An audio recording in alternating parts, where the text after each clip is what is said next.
I'm going to do a review on the card game The Resistance.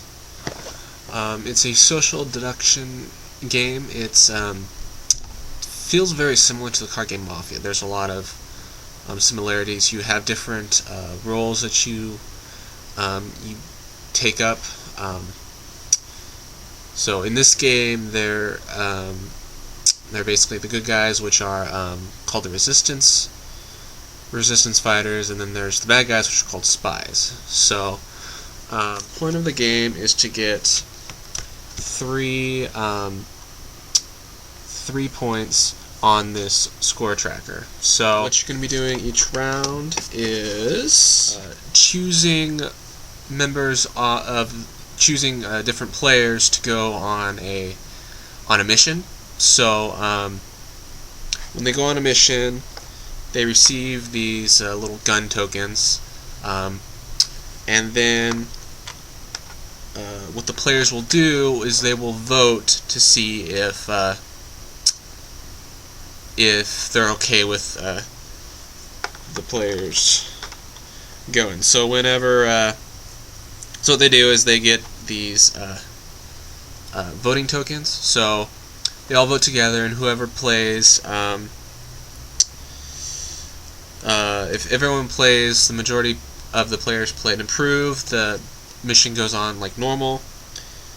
But if they play a reject, then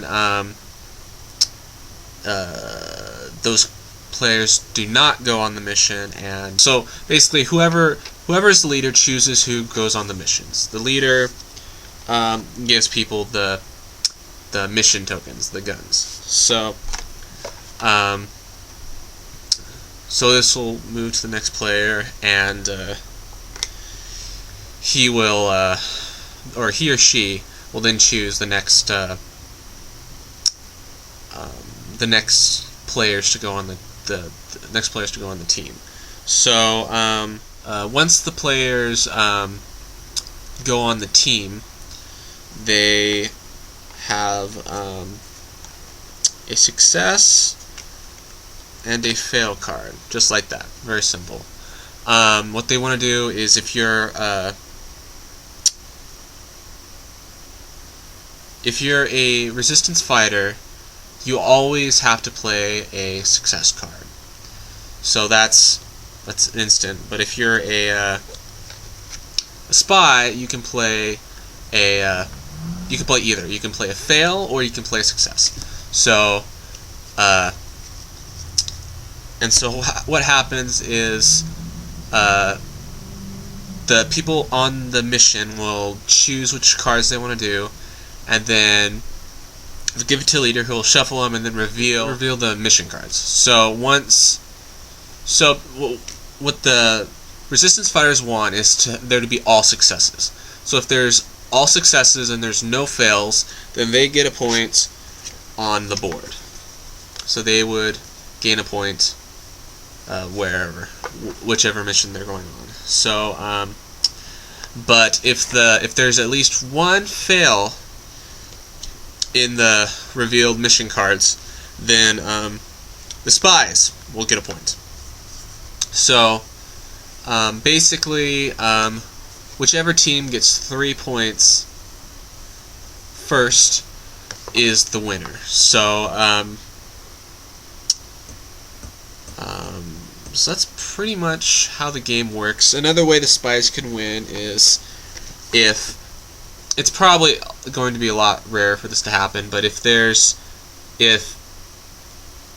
the players can't decide who a good leader is, and it gets up to 5 retries, then once it gets to the 5th retry, the spies will automatically win. So but you never know. It's probably not going to happen very often. So that's pretty much the game. I played it for the first time yesterday, and it seemed to be pretty good. I played a 9-player game, and there's a lot of discussion, and it didn't seem as lighthearted as I thought it was going to be, but it was still really fun, and people thought it was really simple and easy to pick up, and that was cool. and there were some funny comments and stuff. So I think it was a success for the most part. So another thing about this game is there's a expansion included that I don't. It's got a name to it, but it doesn't really matter. And basically, they're these plot cards, and basically each player will get one of these cards, and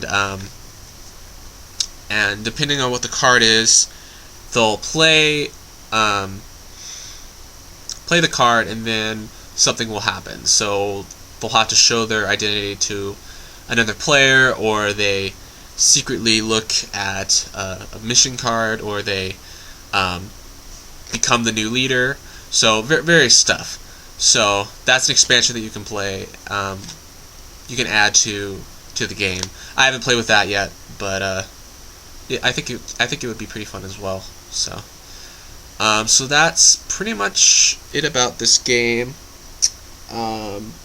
It's a pretty simple one. So good party style game, kind of like Mafia. So if you're into that, you might want to check this out. So thanks, guys.